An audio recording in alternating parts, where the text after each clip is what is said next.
নবীজি বলেন, তোমাদের উপরে এমন কিছু রাজা বাদশাহ আসবে, যদি তোমরা তাদের কথা না মানো, তাদের দল না করো, তাদের সমর্থন না করো, তাদের পক্ষ অবলম্বন না করো, তাদের কথা মতে না চলো, তারা হারামকে হালাল বলবে, এটা মেনে নিতে হবে। হারামকে হালাল বলবে, এটা মেনে নিতে হবে। তারা অন্যায়কে ন্যায় বলবে, এটা মেনে নিতে হবে। তারা মিথ্যাকে সত্য বলে প্রচার করতে বলবে, এটা মেনে নিতে হবে। তোমার সাংবাদিকতা ঠিক রাখতে হলে তুমি মিথ্যা প্রচার করতে হবে, সত্য প্রচার করতে পারবে না, সেটা তোমাকে মেনে নিতে হবে। নবীজি বলেন, যদি তোমরা এগুলা মেনে না নেও, তাদের কথা মতে না চলো, তাহলে কতালুকুম, তারা তোমাদেরকে কি করে দিবে? বলেন, কি করে দিবে?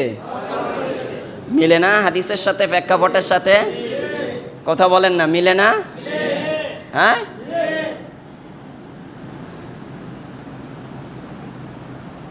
একটু চিন্তা করেন তো, তিনি কিভাবে এই কথাগুলো বলে গেছেন, আর কিভাবে এখন তিনার কথাগুলো দেশ বলেন, সমাজ বলেন, গ্রাম বলেন, বাড়ি বলেন, গড় বলেন, ব্যক্তি বলেন, নেতা বলেন, সকলের সাথে কথাগুলা মিলে যাচ্ছে। মিলে না? আসলেই মিলে কিনা বলেন তো?